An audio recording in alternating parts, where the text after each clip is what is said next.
A woman sat down in my office and told me she had been tired for 50 years. Not run down, not busy, but 50 years of fatigue. She was 71. She'd seen multiple doctors. She rated her energy 3 out of 10, and she was starting to forget people's names. Then I ran every longevity panel I have, and they told me she was thriving. By the numbers, this woman was aging beautifully, but she could barely get through a day. The gap is what this video is about, because I think it's the most important thing I've learned in the last year, that the numbers alone do not tell the whole story, and you have to take it all in context. Thankfully, by the end of the Executive Edge program that she underwent at our clinic, she said it was the first time in over 50 years that she wasn't fatigued.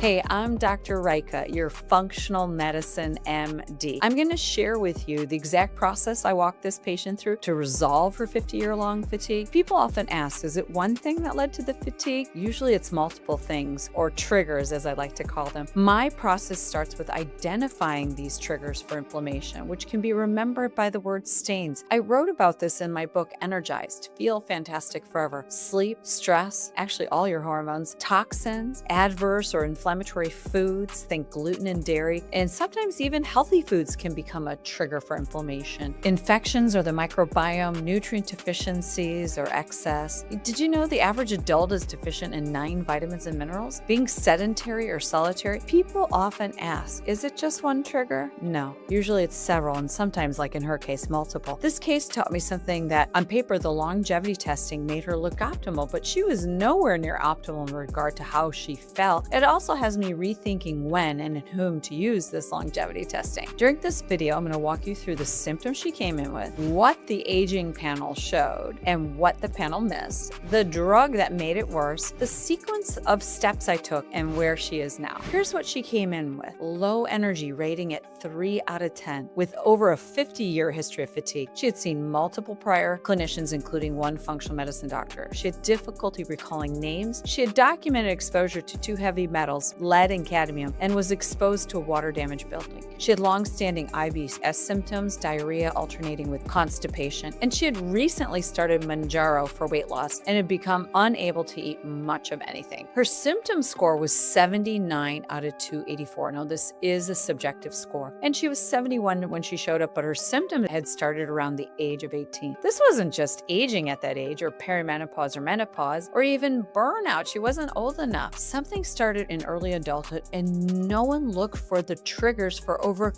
5 decades. Let me ask you this. Are you fatigued? Or is there a symptom you've normalized so completely you stopped mentioning it? Let's talk about the approach I took. I identified her triggers. In her case, she had 6 of the 8. And then I ran my Executive Edge panel. Then I started to walk her through the foundational steps of my Executive Edge protocol. The first step is laying the foundation by optimizing the 3 Ds: diet and nutrients, digestion, and detox. We got her labs back, and what shocked me, like I said earlier in the video, was the longevity panel said she was fine. Her biologic age was 9 years younger than her birth date. Her pace of aging, or how quickly she aged every year per year, was 0.75. This was also, I want to be really clear about what happened here, because it's the whole point of this video. Every aging metric I ran on this woman came back excellent, but she was rating that energy 3 out of 10 and forgetting her friends' names. Now, the pace of aging score is a population level research instrument. It's not a symptom detector. It cannot tell you why you're tired. I was using these tests as though they were more informative about the individual in front of me than they actually were. But in this patient, this is why I'm reconsidering who and when I run the test. Now, the panel wasn't entirely useless. It did reframe her prognosis. Her underlying trajectory was good, which meant there was a fixable insult on top of this resilient system, and it wasn't irreversible decline. So that was the good news, even after 50 years. Now, if the longevity panel couldn't find what was wrong with her, what did? This is where a very comprehensive history and my Executive Edge panel combined come into play. And we found 4 to 5 main areas of imbalances. The number 1 imbalance was nutrient deficiencies. She had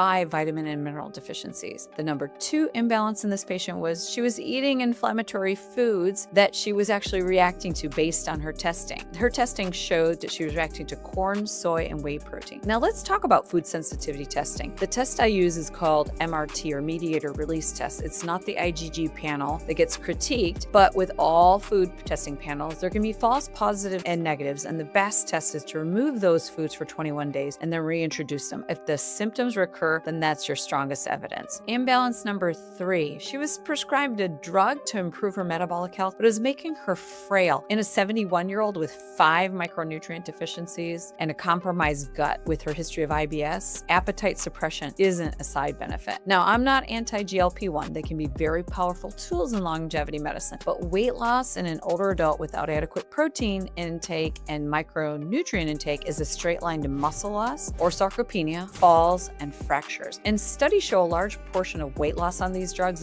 is lean mass. Now, this might be manageable in someone who's 35, but in a 71-year-old with a reduced appetite, it may not be. Her 4th imbalance was a high toxic burden. We could determine this from her history. She had exposure to both lead and cadmium, and this is actually measurable and is associated with cognitive decline. So that word or that name finding was real. She also had a known exposure to water damage building, aka mold. Her 5th area of imbalance was she had high levels of inflammation on other blood testing and abnormal neurologic markers. She had an elevated glyc-A, which unlike hsCRP, which increases acutely, measures chronic low-grade systemic inflammation and is associated with increased risk of cardiovascular events and even all-cause mortality, meaning death and dying from any cause. She had an elevated p-tau217. Now, what is this marker? It measures 2 proteins that can build up in the brain abnormally in Alzheimer's, namely amyloid plaques and tau tangles. And until recently, we can only detect these with expensive brain scans, PET scans, or spinal tap. Now there's a blood test. p-tau217 can detect the same brain changes from a simple blood draw. When the brain starts accumulating these plaques, a specific form of tau protein leaks into the bloodstream in higher amounts. The higher level, the more likely it is that Alzheimer's changes are happening. Now, a positive result does not mean a patient has Alzheimer's dementia. It means the brain changes associated with Alzheimer's are present, which can occur years, sometimes decades before symptoms. Now, I have to share that this test is not currently recommended for screening asymptomatic individuals. However, here's where I'd like to challenge this. Why not? I want to share an example of labs that were not recommended to be used for screening that now are. In the late 1990s, when I was first out from medical residency, I started using hemoglobin A1Cs to detect diabetes. I thought, hey, if we could pick it up quicker, why not support someone earlier? Because most people can have blood sugar dysregulation any time of the day, and a fasting insulin didn't cut it. So I started using in 1997, but it was not as accepted as a screening test for diabetes. Actually, she had a 6th area of imbalance is that she was in a high stress state. So we teach all of our patients a form of biofeedback to make them more resilient to stress. So now that I found all these imbalances in this lovely patient, how do I sequence treatment? That's a great question. My foundational protocol first starts with diet and nutrients. You can't out-supplement a patient who is not eating healthy or who is not absorbing. We educate all of our patients on the top 3 dietary measures to take, which are the following. Eat a balanced plate for a balanced blood sugar. That means include protein, carbs, and fats at every meal. Ensure that there's an adequate amount of protein at every meal, at least 100 grams unless you have a kidney issue. Ensure a variety of plant-based foods. Shoot for that 8 to 10 servings per day and try to rotate through at least 35 different plant-based foods in a week. Don't eat the same 10 vegetables a week. And typically I segue into my 2nd step, which is digestion or the microbiome. However, in her case, she had a high toxic burden. If you treat the gut with a high toxic burden, you can inadvertently worsen someone. However, what I can do is support digestion by ensuring the patient has adequate hydrochloric acid to be able to break down the protein they eat. Age and stress are the top 2 reasons for why someone might not be making enough hydrochloric acid. And the older you are, the more likely you're going to need supplemental acid like betaine HCl. Unfortunately, so many patients over the age of 65 are given acid blockers, which is absolutely the wrong treatment in most cases and only further serves to deplete their nutrients. Now, when